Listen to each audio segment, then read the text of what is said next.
Ang titulo ng pelikula ay Titan na ipinalabas noong 2018. Simulan na natin. Noong 2048, overpopulated ang ating planeta at nawalan ng akses sa halos lahat ng likas na yaman.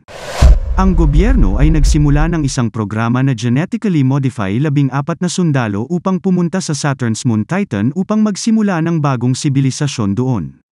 Ang 14 na voluntaryong ito at ang kanilang mga pamilya ay inilipat sa sarili nilang kapitbahayan at binibigyan ng mararangyang advanced na teknolohiyang mga bahay. Ang dating pilot Rick ay isa sa mga voluntaryong ito at kasama niya ang kanyang asawang si Abigail, na isang doktor, at ang kanilang anak na si Lucas. Malaki ang pag-asa ng pinuno ng programa na si Dr. Collingwood para sa pag-unlad ni Rick dahil noong siya ay nasa Air Force, binaril siya at kinailangan niyang tumawid sa Syrian desert na nasugatan at naglisa ng walang pagkain o tubig sa loob ng 3 araw, na nagpapatunay na siya ay isang matapang. Parehong ginagawa ito nina Rick at Abigail para sa kanilang anak dahil gusto nilang magkaroon nito ng kinabukasan. Ngunit inamin ni Abigail kay Collingwood na medyo nag-aalala siyang baka magkasakit si Rick. Kinukumpirma ni Collingwood na maaaring mangyari ito. Ngunit hindi niya kailangang mag-alala dahil ang kailangan ang ni Rick ay tamang aftercare.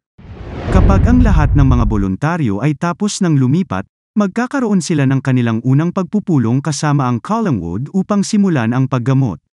Una, gumawa siya ng isang presentasyon tungkol sa programa, na nagpapaliwanag kung paano natin sinira ang planeta at ang Titan ang susunod na lugar dahil ito lang ang iba pang lugar sa ating solar system na may kapaligiran at primordial na ekosistema.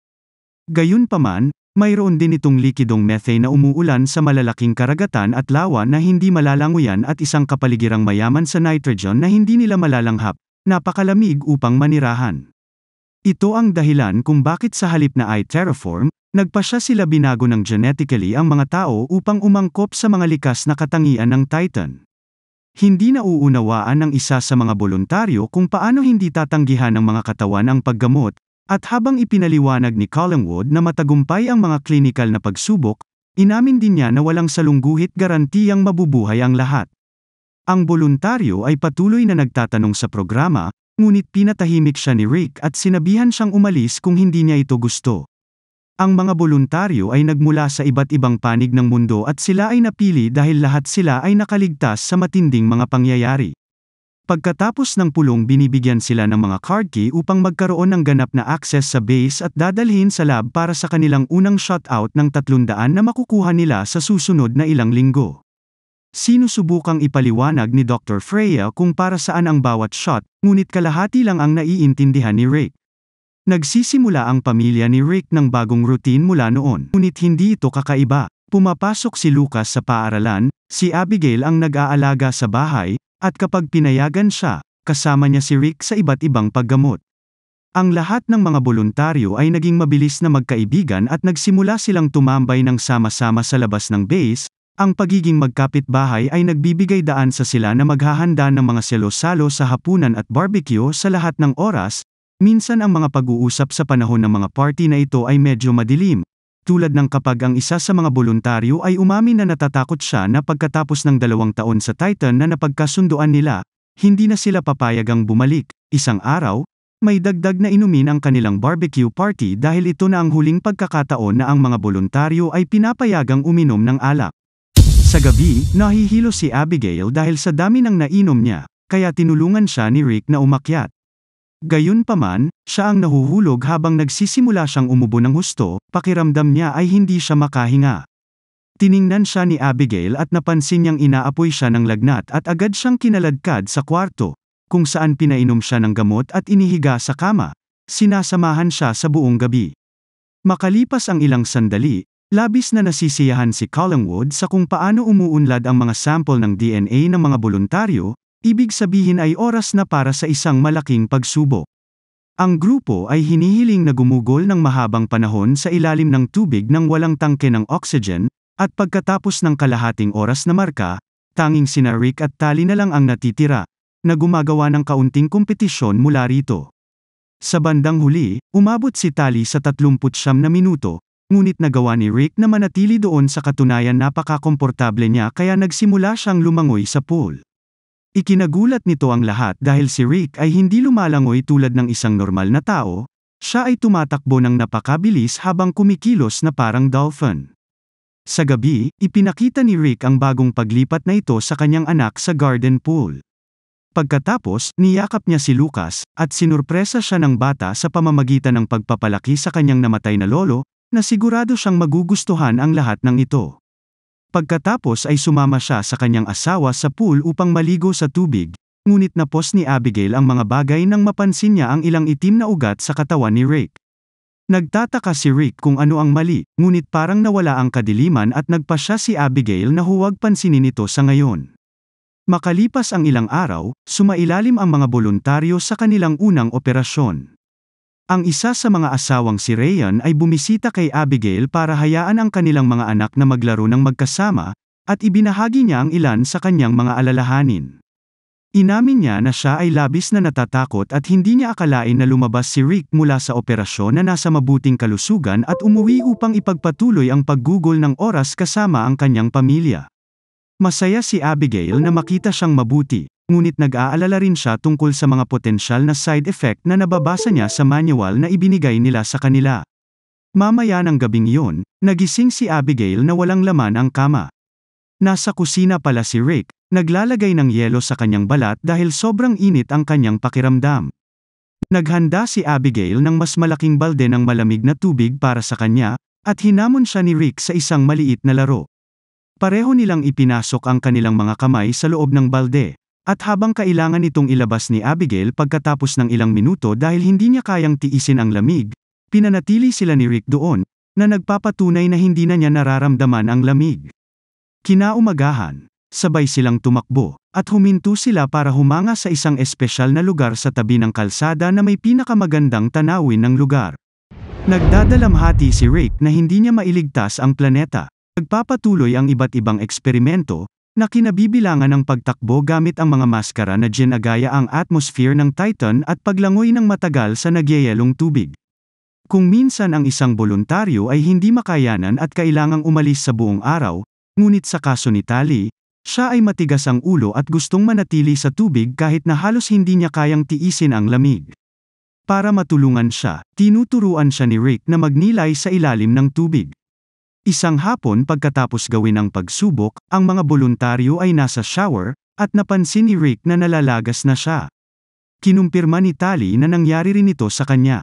Bigla silang nakarinig ng hiyawan at natuklasan ng isa sa mga babae ay inaatake habang nagsusuka ng dugo. Nagmamadali ang mga doktor para tulungan siya, ngunit wala silang magagawang makapagligtas sa kanya at ang mga boluntaryo ay nakatagpo ng unang pagkamatay sa grupo. Pagkaraan ng araw na iyon, may pulong ang mga boluntaryo upang talakayin kung ano ang nangyari. Ang ilan sa kanila ay nag-aalala tungkol sa kamatayan rin, ngunit ang iba ay nagpapaalala sa kanila na lagi nilang alam ang panganib. Bagamat hindi sila dapat uminom, nagpasya silang gawin pa rin ito upang matulungan silang makayanan. Habang inaalaw ni Ryan ang kanyang asawang si Zane sa labas, ang asawa ni Tali na si Andrew ay tinutulungan si Abigail sa kusina. Ibinahagi niya ang kwento kung paano sila nagkakilala at kung paano niya ipinaglaban para makasama si Tali hanggang sa huli. Pagkatapos ay sinamahan sila ni Tali para ipahiwatig na ngayon ay desperado na si Andrew na bumuo ng pamilya. Nang umalis si Andrew para ilagay ang mga pinggan sa mesa, ipinagtapat ni Tali sa palagay ni Andrew ay aalis siya ng 2 taon para alisin ito sa kanyang sistema at maging isang mabuting asawa, ngunit higit pa doon ang gusto niya. Makalipas ang ilang sandali sa hapunan, napansin ni Abigail na paminsan-minsan ay nangingitim ang mga ugat ng lahat ng boluntaryo. Biglang nakarinig sila ng hiyawan na nagmumula sa hardin. Si Zane ay nagkakaroon ng breakdown at inaatake si Ryan. Ang iba pang mga lalaki ay agad na sumugod sa labas at hinawakan si Zane hanggang sa siya ay huminahon habang si Abigail ay dinadala si Ryan. Kinabukasan, pumunta si Freya sa neighborhood para bigyan ang mga volunteer ng dagdag na gamot na pipigil sa kanila na magkaroon ng parehong mga problema gaya ng nangyari sa namatay na babae at ni Zane. Napansin ni Abigail ang ilan sa mga dosis na iyon ay medyo mataas at humiling na makipag-usap kay Collingwood, ngunit hindi siya available. Mamaya sa gabi, nakita ni Rick ang kanyang sarili na nagsusuka na may kasamang dugo. Sinabihan siya ni Abigail na magpahinga habang naglilinis siya. At kapag hindi nanonood si Rick, kukuha siya ng sample ng dugo nito. Sa wakas ay napansin niyang may mga kamera na nakatago sa bahay para mapanood sila ng mga tao sa programa 24/7. Sa susunod na gagamit si Rick ng pool, napapansin niyang natutuklap na ang kanyang balat, ngunit mukhang hindi siya masyadong nag-aalala. Nang matutulog na sila, napansin ni Abigail ang kalagayan ng balat ni Rick at ang pagkawala ng buhok nito. Kinabukasan, tiningnan ni Abigail ang dugo ni Rick sa isang mikroskopyo at natuklasang nagiging itim ito. Maya-maya ay dumaan ang mga boluntaryo sa susunod na malaking pamamaraan, na binubuo ng paggawa ng kanilang mga mata katulad ng sa isang pusa para makakita sila sa dilim. Naging maayos ang operasyon, ngunit kailangang panatilihing nakabenda si Rick ng ilang sandali at kailangang tulungan siya ng kanyang pamilya sa paligid ng bahay. Isang gabi, narinig ni Abigail si Rick na umuungol sa sakit habang nagsisimulang dumuyugo ang kanyang mga mata. Dinala nila siya sa lab para sa isa pang operasyon, at nilapitan ni Abigail si Collingwood para itanong kung ano ang nangyayari, na itinuturo na may buhay sa loob ni Rick at alam niya ang tungkol sa mga kamera. Ipinaliwanag ni Collingwood na hindi niya gusto ang mga kamera, ngunit ang mga ito ay utos mula sa Pentagon para sa seguridad, at ang pagiging bulag ni Collingwood ay bahagi ng proseso, magiging maayos siya sa loob ng ilang araw. Sa palagay ni Abigail ay marami pa siyang hindi sinasabi sa kanya, ngunit pinauwi siya ni Collingwood. Pumunta si Abigail sa kanyang bahay at nagsimulang mag-impake ng ilang damit para kay Rick nang bigla siyang makarinig ng ilang sirena. Paglabas niya, natuklasan niyang nakapalibot ang hukbo sa tahanan ni Zane. Hindi siya pinapayagang lumapit, ngunit nakikita pa rin niya ang kakilakilabot na tanawing sumunod na nangyari. Itinapon ng isang mutated na Zane si Ryan sa bintana at agad siyang pinatay. Pumasok ang mga sundalo sa bahay at binaril si Zane, na ikinamatay din niya. Mamaya sa base, binabantayan ni Abigail si Rick at narinig niya ang pagdating ng higit pang mga sundalo dahil magiging abala si Collingwood sa pagharap sa gulo na ito. Sinamantala ni Abigail ang pagkakataong kunin ang card key ni Rick at sumilip. Pagkatapos magtago sa mga madiskarteng lugar upang maiwasan ang seguridad, pumasok siya sa opisina ng Collingwood at hinanap ang lahat ng mga file na nagsasaad na ang mga boluntaryo ay inilalagay ang kanilang DNA ng hayop upang maabot ang susunod na evolusyonaryong hakbang, na tinawag ng Collingwood na Homo titanians. Samantala, nakikipagpulong si Collingwood kay Colonel Solano at sa mga tao mula sa NASA, na gustong isara ang programa at tawagin itong hindi napatunayang agham. Ang mga boluntaryo ay nagiging marahas at ito ay pumapasok sa isang kriminal na lugar sa halip na tungkol sa espasyo. Ang mga huling tao na sumubok ng ganitong uri ay ang mga Nazi. Gusto ni Colonel Solano na alisin ang eksperimentong ito sa kanyang base, ngunit itinuro ni Collingwood at ng kanyang tagapayo na ang mga ministro ng depensa ang may huling salita, kaya hindi sila aalis maliban kung sasabihin nila ito. Pagkatapos ng pulong, sinubukan din ni Freya na sabihin kay Collingwood na dapat na silang huminto, ngunit pinaalis niya siya. Kapag pinauwi si Rick, sumama si Collingwood upang ipaliwanag na babalik ang kanyang paningin pagkalipas ng 24 na oras. Maling kalkulahin nila ang kakayahan ng utak na ay proseso ang mga pinahusay na pandama at ang isip ni Zane ay na-overload lang, ngunit maaaring ayusin ng isang bagong operasyon. Sa wakas ay huminto si Abigail at hiniling na malaman ang katotohanan, kaya sa wakas ay inamin ni Collingwood na nag-inject sila ng DNA ng hayop sa mga boluntaryo. Hindi niya magagarantiya na gagana ito kaya naiintindihan niya ang pag-aalala ni Abigail, pero itinuro rin niya na noon pa man ay alam nilang may mga panganib. Kailangang dumaan ni Rick ang bagong pamamaraang ito upang mabuhay. Ayaw ni Abigail na marinig ito at manatiling malayo sa loob ng ilang sandali. Pagkaraan ng isang araw, tinanggal ni Rick ang mga bendahe at kinumpirmang maayos na ang kanyang paningin. Inahit din niya ang kanyang ulo upang maiwasan ang pagkakaroon ng mga betik. Kapag sumapit ang gabi, natuklasan niyang nakikita niya ang bawat detalye sa dilim at labis siyang humanga kaya tinawagan niya si Collingwood upang kumpirmahin na gagawin niya ang pamamaraan. Habang ang mga pamilya ay nananatili sa bahay, lahat ng mga boluntaryo ay isinasailalim sa operasyon, ngunit maraming mga komplikasyon at karamihan sa kanila ay namamatay. Sa huli, tanging sina Rick at Tali lang ang natitira na buhay at malusog. Kinabukasan, binisita nina Andrew, Abigail, at Lucas sina Rick at Tali, at nagulat sila nang matuklasan nilang naging isang uri sila ng mga mutated na nilalang na nakikipag-usap lamang sa pamamagitan ng tactile contact at low frequency na hindi naririnig ng mga tao. Itinapat ni Rick ang kanyang kamay sa salamin na naghihiwalay sa kanila, na nagpaiyak kay Abigail, at mas lumakas ang kanyang mga luha nang ibigay sa kanya ni Collingwood ang singsing sa kasal ni Rick.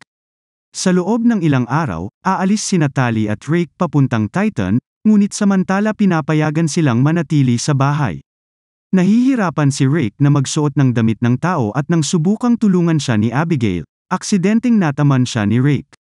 Sinusubukan niyang tingnan siya, ngunit ngayon ay takot na takot si Abigail sa kanya kaya hindi niya mapigilan ang paglayo sa hawakan nito. Ginugugol ni Rick ang halos lahat ng oras nila sa pool, mas komportable ang pakiramdam doon kaysa sa bahay. Isang gabi pagkatapos patulugin si Lucas, tumingin si Abigail sa labas at natuklasang pumapasok si Tally sa hardin na puno ng dugo ang kamay. Si Rick ay hindi mukhang nababagabag dito at lumapit kay Tally para makapag-usap sila sa pamamagitan ng ilang kakaibang galame na lumalabas sa kanilang mga daliri. Sa sandaling iyon, dumating ang hukbo sa kapitbahayan at natagpuan si Andrew na patay sa shower. Nagsimula silang lumapit sa bahay ni Abigail, dahilan para tumakbo siya sa itaas upang magtago kasama si Lucas. Binaril ng mga sundalo si Tally ng tranquilizer darts, at kailangan ng kaunti sa kanila para matambe siya. Gayunpaman, nang lumalapit sila, ibinunyag ni Tally na gising siya at ginagamit niya ang mga galame para patayin ang isa sa kanila. Ang iba ay agad na tumugon sa pamamagitan ng pagpaputok upang patayin siya. Sumunod na sinubukan ng mga sundalo na sundan si Rick, ngunit madali niya silang napatumba gamit ang kanyang bagong lakas. Sinubukan ni Rick na lunurin ang huling sundalo sa pool, ngunit narinig ni Abigail ang kaguluhan at lumabas siya para pigilan siya. Sa kasamaang palad, huli na ang lahat, at napagtanto kung ano ang kanyang ginawa, tumakbo si Rick palayo. Tinawag ni Colonel Solano ang kanyang buong team para simulan ang paghahanap kay Rick. Hindi pinapansin si Collingwood nang hilingin niyang huwag siyang patayin dahil siya ay mamahaling pananaliksik. Dinala sina Abigail at Lucas sa base para sa kaligtasan, ngunit umalis si Abigail nang malaman niya kung saan nagpunta si Rick. Matapos matiyak na hindi siya masusundan, tumakbo si Abigail sa kanilang espesyal na lugar at nahanap doon si Rick. Inialok ni Abigail ang kanyang kamay upang patunayan na hindi na siya natatakot, at kapag nahawakan na ng mga galame ni Rick ang kanyang pulso, hinalikan niya ito. Sa sandaling iyon, hinahanap sila ng mga army helicopter at pinatumba sila. Maya-maya ay nagising si Abigail sa base kasama si Collingwood sa kanyang tabi, ipinapaliwanag na kailangan nilang saktan siya para sa kanyang kapakanan. Isara na ng Pentagon ang programa sa lalong madaling panahon. Ibig sabihin, kailangan nilang ipadala kaagad si Rick sa Titan, dahil napatunayan ni Tally na ang atmosfera ng Earth ay maaaring mabaliw sa kanila o papatayin lamang ang mga bagong katawan na ito. Gayunpaman hindi rin nila siya mapipilit na gawin iyon dahil maaaring mapatay din siya nito, kaya kailangan ni Abigail na kumbinsihin si Rick na umalis. Pagkatapos ay dinala siya upang makita si Rick, na nakakulong sa loob ng isang glass cage. Gusto ni Collingwood na bigyan ni Abigail si Rick ng isang shot ng quetiapine na gumagana bilang isang kemikal na lobotomy at buburahin lahat ng kanyang alaala. Hindi ito gusto ni Abigail, ngunit ipinaliwanag ni Collingwood na ito ang tanging paraan para makaalis siya. Isang sundalo ang nag-iniksyon sa kanya ng quetiapine mula sa isang drawer, na ibinaba ni Abigail para lang kunin siya nito. Pagkatapos ay pumasok si Abigail sa hawla, at pagkatapos makipagpalitan ng makahulugang tingin kay Rick, binigyan niya ito ng iniksyon, na nagpatambes sa kanya. Nang lumabas si Abigail, hiniling niya kay Freya na sumama sa kanya habang ang isang sundalo ay lumalapit kay Rick para ihanda siya sa biyahe. Gayunpaman, nagkunwaring walang malay si Rick at pinatay ang lalaki, na pagtanto ni Collingwood na kinuha ni Abigail ang asin mula sa drawer nang hindi nakatingin ang sundalo at iyon ang ibinigay niya kay Rick. Nagpaputok ang mga sundalo. Ngunit si Rick ay tumakas lamang at nagtago sa mga madilim na silid kung saan siya ay may pakinabang sa paningin. Pumunta si Abigail para sunduin si Lucas at ginabayan sila ni Freya sa isang alternatibong labasan, kung saan sila muling nagkita kasama ang isang Rick na lubhang sugatan. Niyakap siya nina Lucas at Abigail para muling patunayan na hindi sila natatakot, at naghanap si Freya ng gamot, ngunit biglang dumating ang lahat ng mga sundalo. Hiniling ni Collingwood sa mga babae na lumayo o babarilin ng mga sundalo lahat, ngunit tumanggi si Abigail. Galit na galit, hiniling ni Collingwood sa mga sundalo na magpaputok, ngunit tumayo si Solano sa kanya at sinabi sa kanya na hindi niya babarilin ang dalawang walang armas na babae at isang inosenteng bata. Pagkatapos tinutukan niya ang sarili niyang baril sa Collingwood, at lahat ng iba pang sundalo ay sumusunod sa kanyang halimbawa. Habang inaresto si Collingwood, sumugod si Abigail sa tabi ni Rick, at ang kanyang yakap ay nagpapahintulot sa kanya na palakasin ang kanyang pinakamahalagang alaala. Makalipas ang ilang sandali, si Abigail kasama si Freya ay naging mga mananaliksik sa proyekto ng Titan 2, na gumagamit ng mas etikal na pamamaraan para iligtas ang mundo. Samantala, ipinadala si Rick sa Titan, kung saan ipinakita niyang may mga pakpak ang kanyang bagong katawan at maaaring lumipad sa paligid ng kanyang bagong tahanan. Wakas. Maraming salamat kaibigan sa patuloy na pagtangkilik at pagsuporta sa ating channel na Tagalog Pinoy Movie Recap. At kung sakaling ngayon lang tayo nagkatagpo sa pamamagitan ng video na ito ay please lang huwag kalimutang mag-like, mag-subscribe at pakipindot na rin ang bell. Hanggang sa muli, ako si Richard Belen, goodbye.